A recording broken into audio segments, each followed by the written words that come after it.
Okay, what we're going to do now, as I said before, is we're going to take all the parts off the trees, and we're going to put them in my nice little plastic sandwich containers.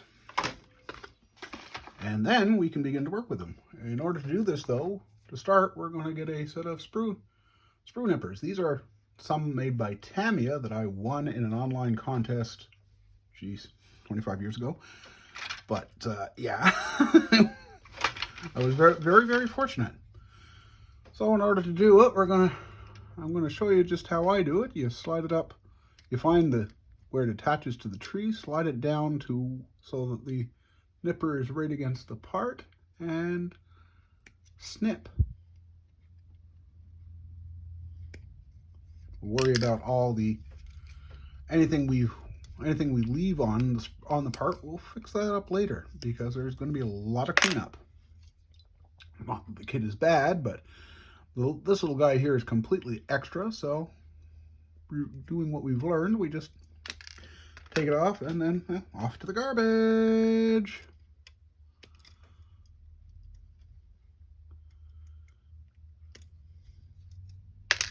And I do hope this is showing up for you guys because I really can't.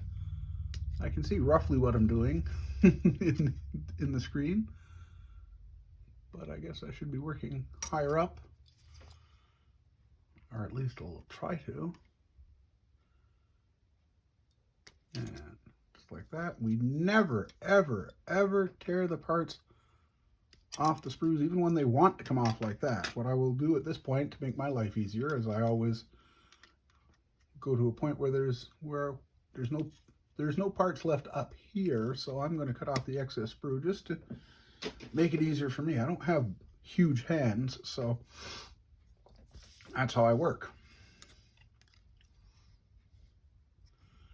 When we're done getting all these guys cut off the sprues, and pardon me, I'm going to speed up a little bit, and it may not necessarily show properly what I'm doing, but I'm continuing the same idea. Put it around the sprue, slide it to the part, snip, and we'll get that one right now too because they're both side by side and very little space to work with.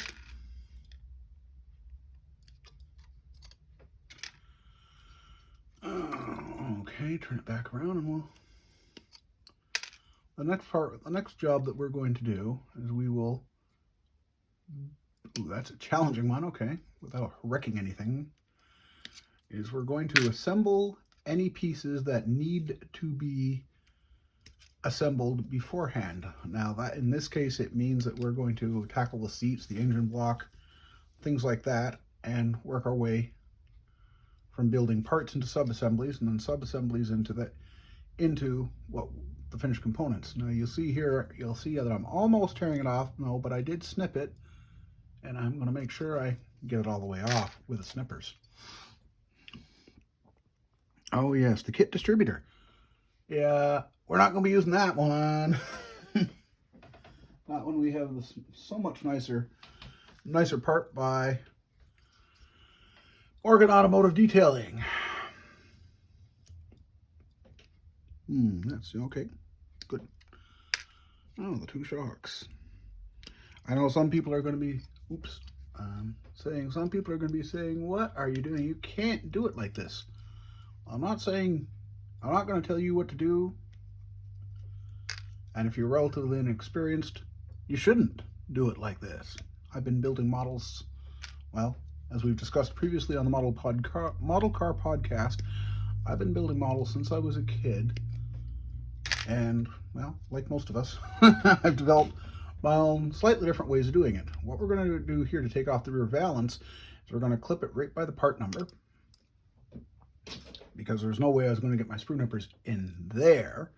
Now we can see that we can get right in on the part, right where we will, without wrecking anything. Give it a little nip. Most of it's cut through.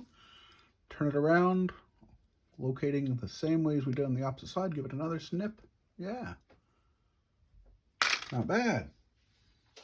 Not bad for an old fella. Which I'll get. Means nothing to you, means everything to me. Okay, in the case of this one, this is going to be a bit more challenging because I don't like to do certain things when it comes to snipping off parts. What we will do first is tackle the seats. We'll cut the whole little sprue off from the main sprue of both of them and do just like I did on the rear valance. We will cut it off just like that. And it doesn't, using a good quality nippers, sprue cutters, whatever you want to call it, means that there isn't very much to clean up. And I just love it. Been using those for an awful long time too. Again, what we did a few moments ago is we're going to just continue taking apart the sprue like that. Bye, guy. And then we'll take the part off from the sprue.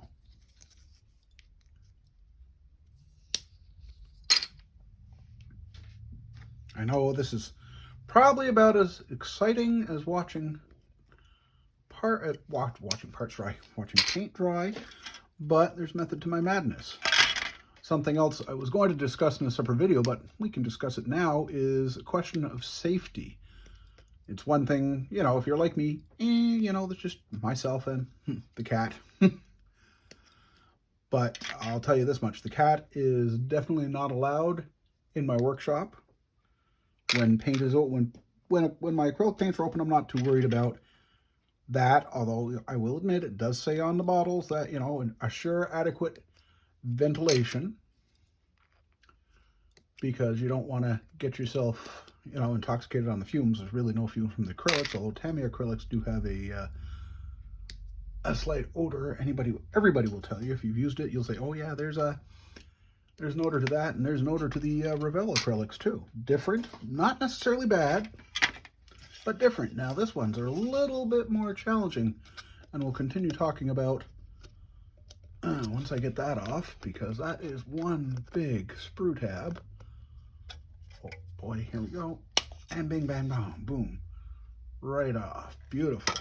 That doesn't fit in our little container though, because it is rather big. Again, what we'll do is we will snip it off like so.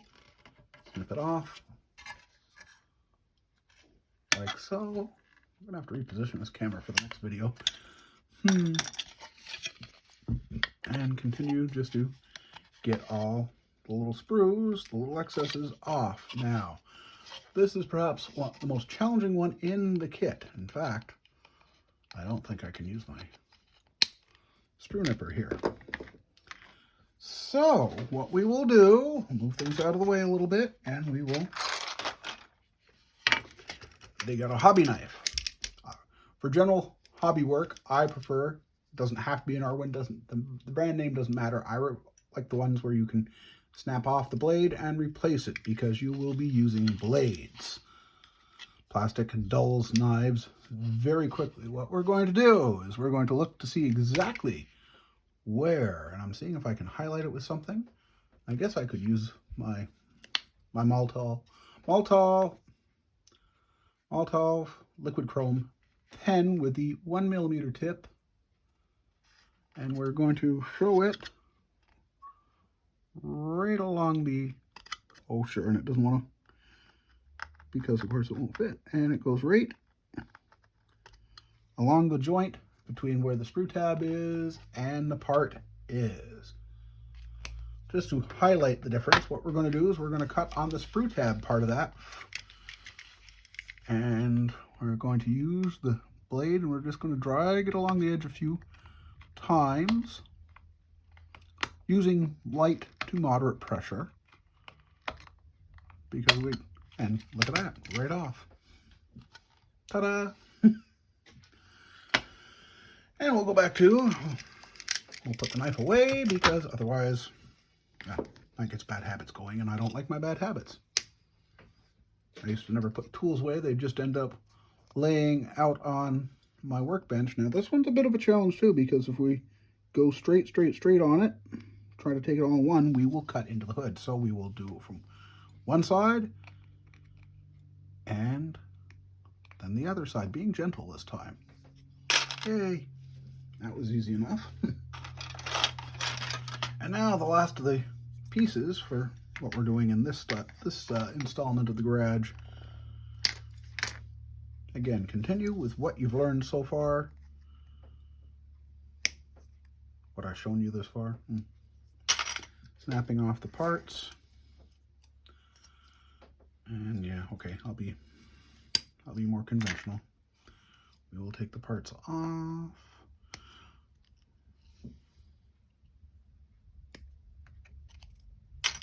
Back into its container.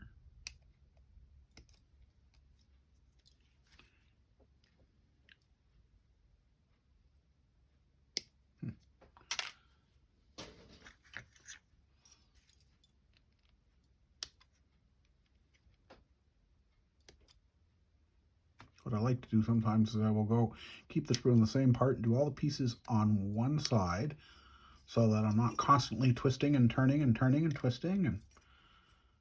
And sometimes it really pays off. Other times, parts are just complicated enough that it doesn't work like that.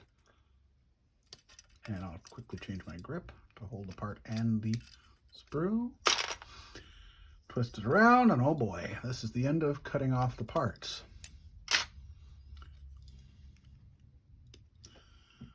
And what I hinted at before, we were going to talk a little bit more about safety.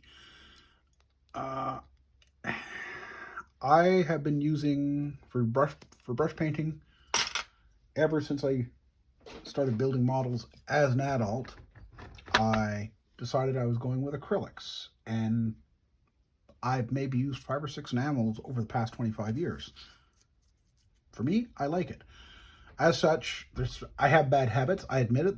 There's been times where I've gotten paint where I didn't want to, and I'll use the little bit of a wet finger and wipe the paint right off it. You probably shouldn't do that, but it is what it is.